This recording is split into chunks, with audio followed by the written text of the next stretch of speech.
So who wants to be a millionaire? Sure, it seems like everybody these days is talking about making $1 million.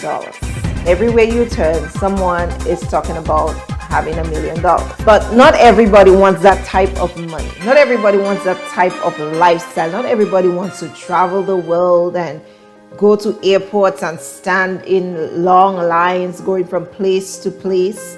I know I don't. Everybody wants to sit in a chair, to move from country to country for hours at a time, looking at God knows what. Not everybody wants that kind of life. Not everybody wants a fancy car. Some of us prefer taking the bus. Some of us just want to ride the train or ride our bikes to wherever we want to go. Some of us, don't want the hassles and the hustles that come with the millionaire lifestyle. But everybody wants to have more than enough money, right? Whether it's to be able to support their children or elderly parents, or even to leave an inheritance for their children. All of us want to have something to our name. So if you're saying that, you don't want all of the glitter, all of the glamour, you don't want all of that. You just want to be a regular person. You just want to quietly earn some money that you can survive, and you want to be able to afford a few nice things, yes, but you don't want all of the traveling, the fancy clothes, the cars, the bling. Then stay tuned, because today I'm going to share with you how you can get started on the path to wealth, even if you're at zero today, especially if you're at zero, with nothing in the bank, nothing in the bra, and nothing under the bed. So today I'm going to give you 3 things that you should stop doing today, and 3 things that you should start doing today if you want to get started on the journey to wealth. So number 1, the things you need to stop. The first thing that you need to stop, and these are all going to be in W's, okay? They're all going to start with W because I love alliteration, okay? So the first W that you need to stop doing is worrying. You need to stop worrying, because you can't add anything to your life by worrying. Jesus himself said that. You can't add anything to your future if you're always worrying. You're worrying about money, you're worrying about the economy, worried about getting a job, worried about not getting a job, worried about whether you're not whether or not you're in your purpose, whether or not you're just worried. You have to stop worrying if you want to start correctly on the path to wealth. You have to ditch worrying out of your life. It's a must. Worrying will only slow you down. It will distract you from the path to wealth. So number 1, let us stop worrying. Now, W number 2, if you want to get started on the path to wealth successfully, you need to stop waiting. Wait is a heavy load, as they say. WAIT, stop the wait. So many of you are waiting for perfect conditions. You're waiting for perfect opportunities. You're waiting for somebody to knock on your door to tell you, hey, would you like $1 million?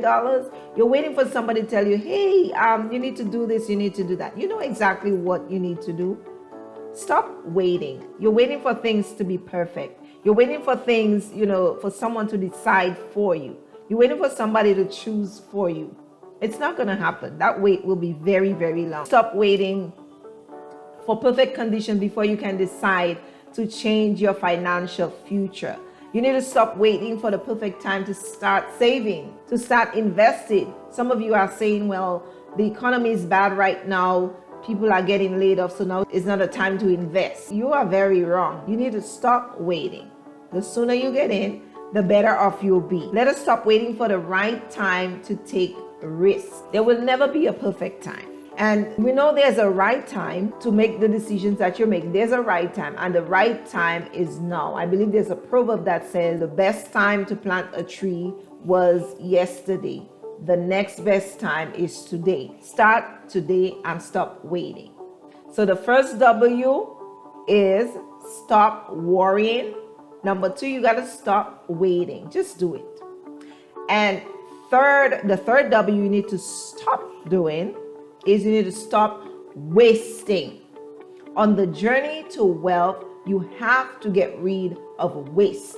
Waste is such a bad habit that we pick up somehow. Wasting. We waste a lot. And if you want to start on the path to wealth, you have to leave behind the bad habit of wasting. Waste is a poverty mindset. Waste does not attract money. There's a saying that goes like this: waste not, want not. Waste does not bring more of that thing you're wasting to you. It actually is a detractor. When you mistreat money, it runs away from you. So think of all the ways you've been wasting money all your life. You want to now take an inventory of everything you have. Look at the areas where you've been wasting. For example, the money. Check your bank statements. Where have you been wasting money? Food. Are you wasting food? Wasting clothes? Wasting time? That's another big one that we will talk more about. Wasting time, wasting knowledge. Some of you are wasting your skills, your intelligence. You've gone to school, but you're wasting that time there, wasting the intelligence you could have accumulated there. You want to stop wasting time. Time is a big one, because if we take an inventory of our time, we will see that 80% of what we're doing is a waste. 80% of the things that we get involved in is a waste of our time, and it is most likely stopping you from your wealthy place. Now think about it. Only 20% of what you do will take you there to that wealthy place. Only 20%. So everything else needs to be scrapped. And you need to take an inventory to see where you have been wasting time all your life. Take a look at what you've been doing. Eliminate 80% of those things. 80% of those friends that you waste time with. 80% of those TV shows, the YouTube channels that you're wasting time with. Watching things that do not add to your life. It's 80% of your time. It's not about doing many things, but rather, or even having many friends, but it is quality, doing quality things. 80% of the things we are doing will not help our lives. We need to cut off those things. They are waste. We need to just do a few things well. Just have a few friends that are really helpful. A few things done well. That's what's going to take you there. So the time spent scrolling on the internet, I want you to take stock of that, especially at nighttime. The research is out there that shows how bad it is that people scroll through the internet just aimlessly, scrolling through their phones on Facebook, first thing in the morning or at bedtime. This is the worst time to scroll, because this is your most creative time. Right before you go to bed, this is a time where you can put in your requests to God. You put in your requests out there. This is a time where you can be quiet. So instead of wasting time scrolling on your phone, use that time for prayer and for making requests before God. Thomas Edison once said, never go to bed without a request. You should never go to bed without a request. Stop scrolling, stop trolling people, and make your requests right before you go to bed. Use that time wisely. Because once you make that request at night, your subconscious mind begins to work, and you will find that you will wake up with answers. You will wake up with how to do that thing you've been thinking about. So use your time wisely. And there is a saying, waste not, want not, that I mentioned earlier. And that means that if you don't waste, you'll never want for anything. That's basically what it means. If you're not wasting resources, you will never want for those resources. If you're not wasting your money, you will never want for that money. So waste not, you want not. So you'll always have what you need if you stop the waste. You have to start using what you already have. Stop trying to get more and more. What is it that you have not been using? What is that thing you already possess?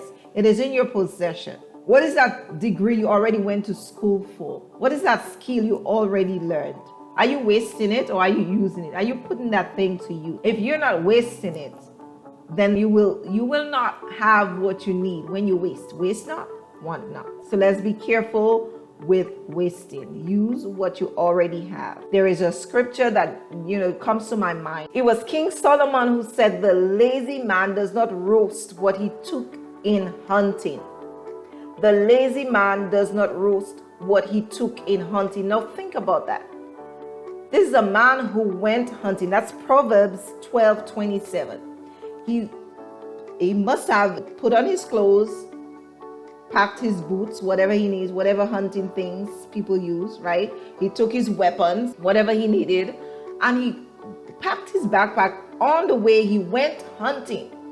But King Solomon said he was lazy. I'm thinking, but that's not a picture of a lazy man. He got out of bed and he went hunting.